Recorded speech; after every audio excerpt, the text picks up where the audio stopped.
Okay, now it's time to start talking about drum set setup.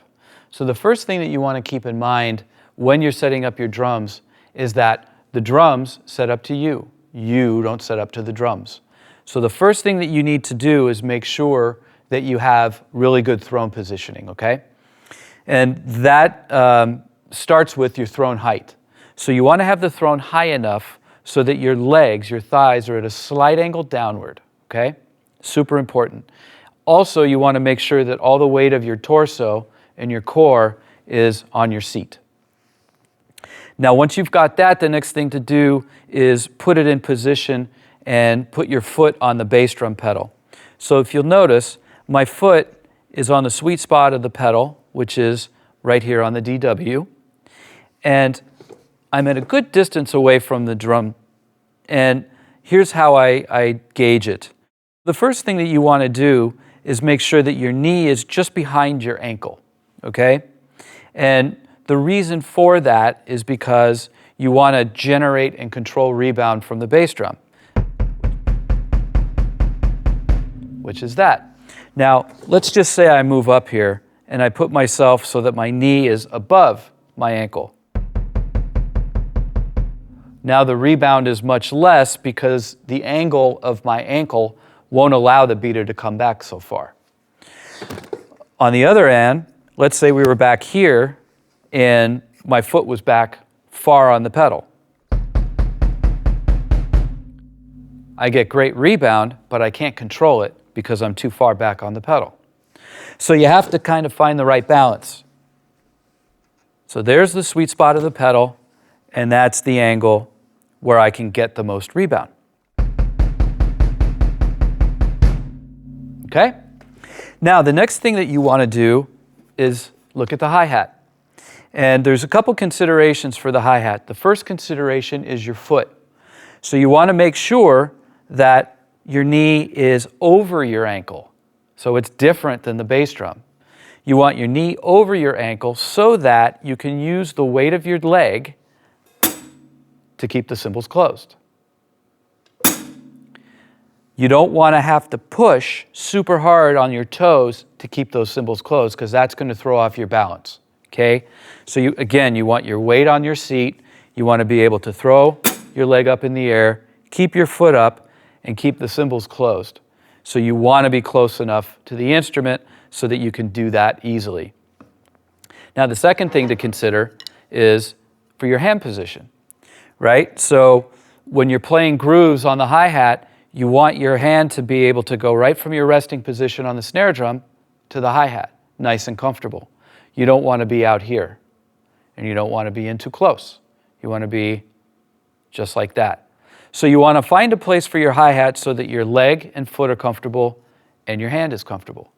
So I suggest kind of playing around with that a little bit and finding the place that's comfortable for you.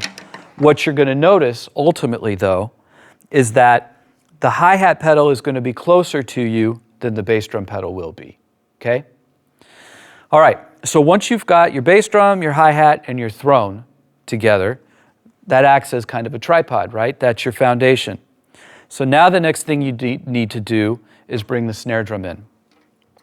And what I like to do is put my hands down, bring them up to playing position, and I should be comfortably 1 inch to 2 inches off the drum head. That's how I know that I have my snare drum in the right position. I should be able to play notes on the drum. I should be able to play rim shots. No problems, all right from this position, okay? Now, one other thing that I like to do personally is I like to have the snare strainer, the throw, right here between my legs so that I have very easy access to turning the snares on and off.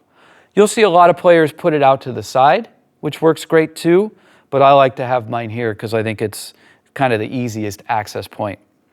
Now, when you're in playing position on the snare drum, you're going to want to make sure that your sticks are inside of these two lugs. That's how you know you're in the right position. If you're right over these two lugs here, you're in too close. If you're out either right on these lugs or farther out, you're too far out. You're going to be right here, and as you can see, I'm about 1 inch in from either of those lugs. So that's a really good kind of guide for you. Okay? So now once that's all together, now it's time to start looking at the toms and the cymbals. So let's talk about the toms for a second.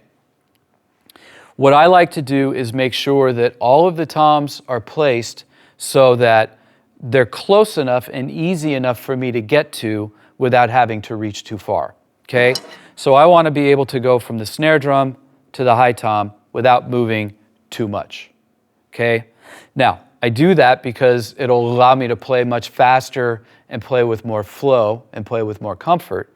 But also, it's going to affect the speed, right? If I have to go from here to here, I'm not going to be able to do that as fast as here to here. Okay?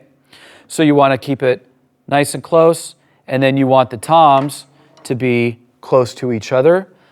This is, I think, acceptable. I might want to bring them in even a little bit closer. That would be fine too. And then the floor tom, of course, you want that to be close as well. The reason is you want to be able to go around the kit using as little amount of motion and energy as possible, right? Now, the other thing is you want to be able to go from instrument to instrument very easily. So I can easily go from here to here, or here to here, or here to here. No problems at all. So the last thing that I'm going to take into account are cymbals. Let's talk about the ride cymbal first. So if I'm in playing position, I want to be able to go to the ride cymbal easily. So here, I can play it nice and comfortably. I'm able to keep my body and my torso intact and go right to there. Now, if I want to play the bell, I have to extend my arm a little bit, but I'm still able to do that with my body staying intact here. I don't have to lean or go up really high or even be over here. I want to be right there. Okay? So it's from here to here. And then you'll notice too, if I want to go from ride cymbal to the mid tom or to the floor tom, that's super easy to do as well. Okay? And then lastly, crash cymbals. You'll see a lot of different players put their crash cymbals in different positions. For me, again, it's about being comfortable and it's about being able to get to the other instruments quickly. So if I'm grooving, I can go here quick. If I'm doing fills, I can go here quickly. Same thing over here. If I'm on the ride cymbal, I can easily get a crash in. Okay? So again, it all goes back to the drums set up to my positioning. I don't set up and adjust to the drum's positioning. Okay?